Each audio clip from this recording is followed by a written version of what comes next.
Hey, it's Eddie the Grouch. Glad you could make it. At the end of last week's episode, we wound up with this particularly nasty looking modern sculpture. I have a few things I want to pin the blame on, and let's go over what I did wrong. However, before we do that, let's take a closer look at just what the heck I was trying to accomplish. During this foamy stack up here, you can see it looks kind of like a space station. And I have a large amount of foam on both the top and the bottom of this particular structure.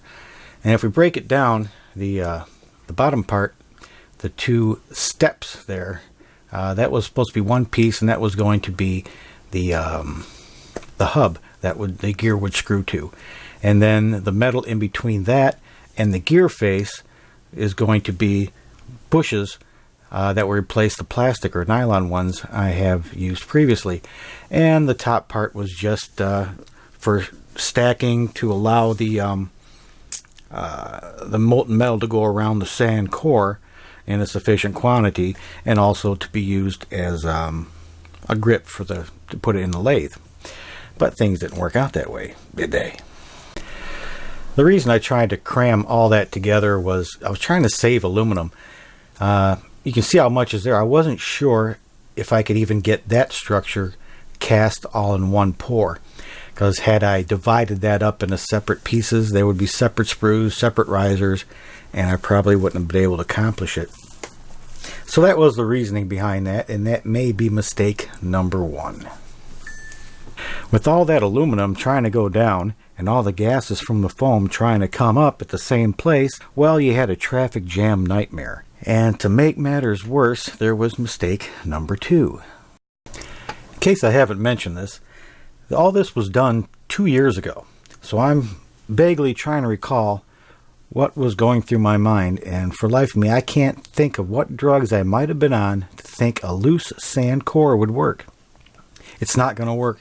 During a normal cope drag mold process, it should have been a firm glued together sand, and it couldn't be just freestanding like that because all the turbulence would knock it over. So that was a compound mistake there. Loose sand, and it wasn't fastened to something like a base to keep it from tipping over and making another big mess. And that places using loose sand as a core, because you're a moron, at number 2. As you can see, I like to store my sand in these kitty litter tubs.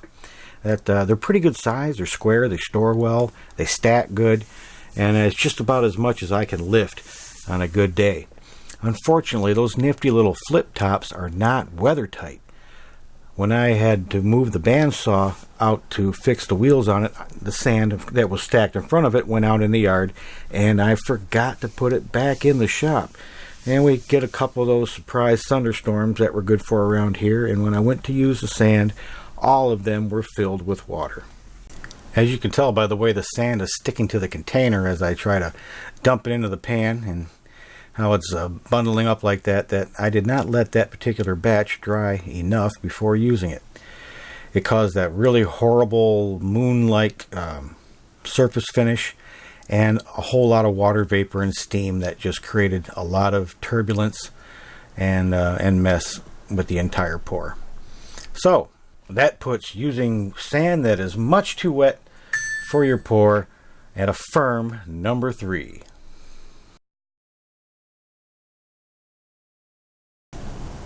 I'm sure I made many other mistakes, including the one about getting out of bed, but my heart can only take so much in a short amount of time, so we're going to have to let those slide.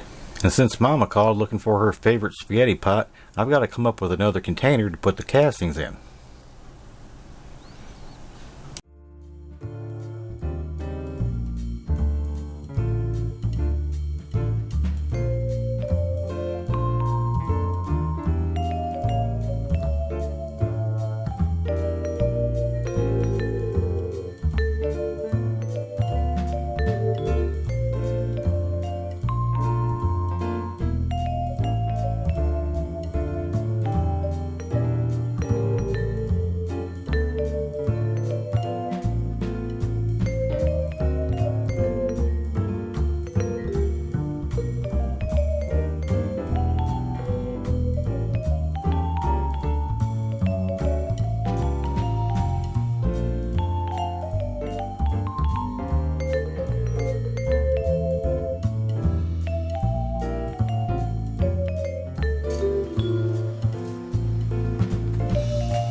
That's a stupid place for a light.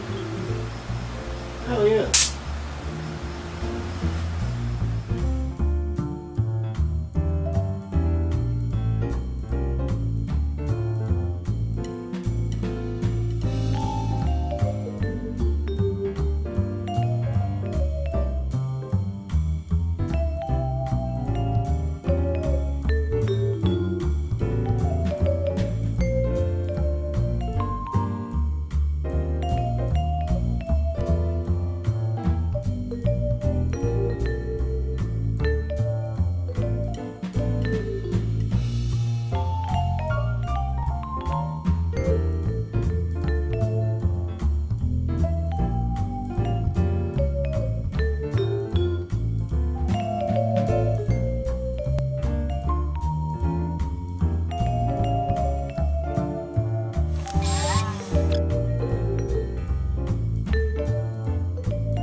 Well, from what I've read, sodium silicate was originally used as a glue for cardboard boxes. And it's high temperature, so I don't have to worry about hot melt or something softening during a pour. So I'm going to give it a try and see how it would work. Section.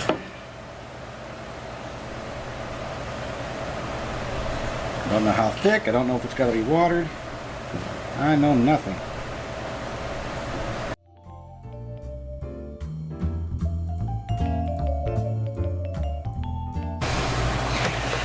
Well, I seem to be experiencing technical difficulties.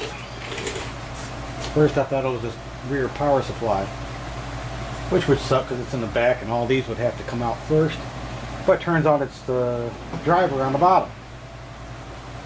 Either one, I think I'd rather it was the power supply, they're cheaper.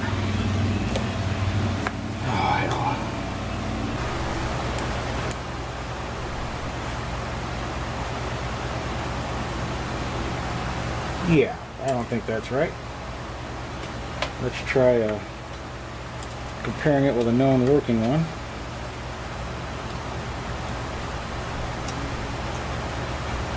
Yeah, we got a dead short in the driver. Fuck me.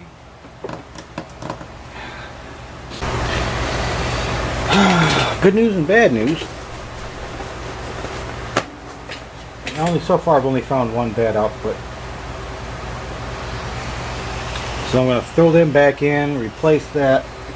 Bad news is the diodes I got too small.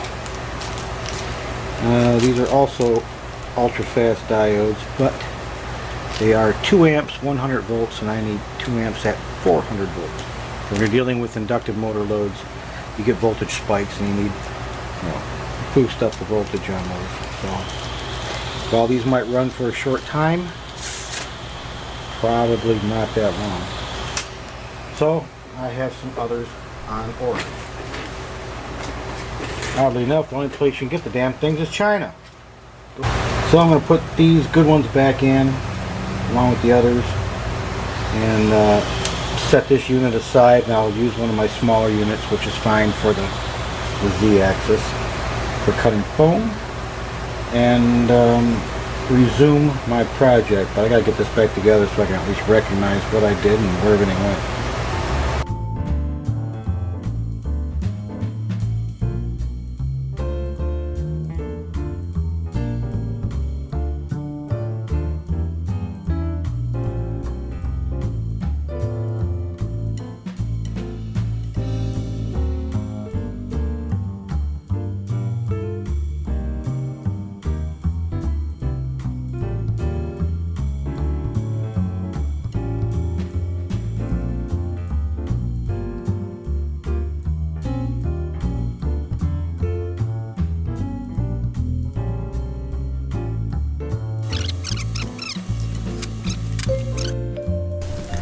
First, I'm establishing a level Weld packed sand floor.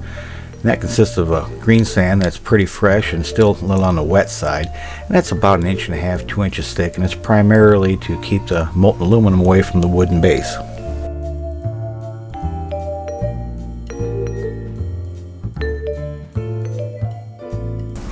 Next, a long wooden screw is driven through the base into the wood, and that's going to act as an anchoring post for the core.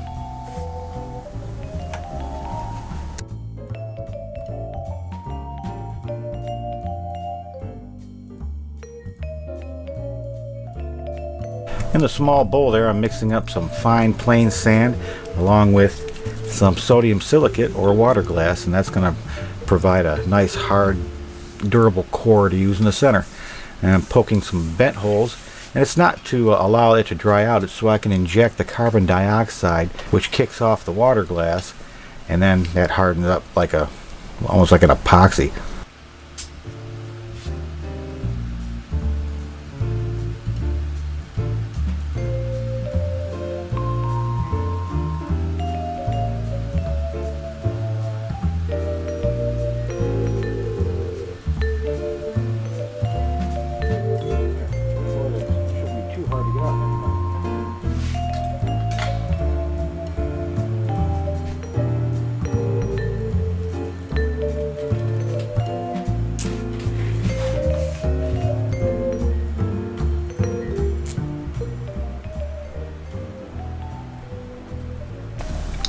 Knowing that the sand is pretty wet and not very porous, I thought it good to add a couple of vents to let out the evil spirits so they don't mess with my casting.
The floor of the furnace was a little bit low, so I placed a mix of sodium silicate and Black Beauty abrasive blasting media, which is basically aluminum oxide with a dark color.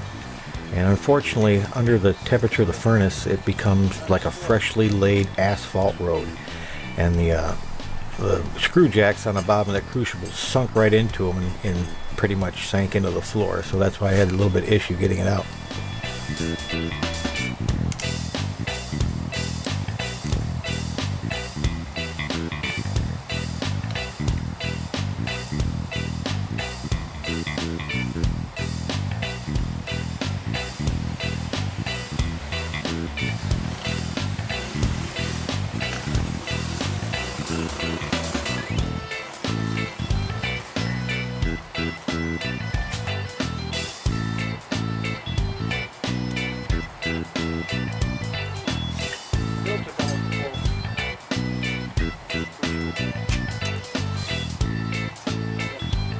Makes sense, the volume really didn't change much.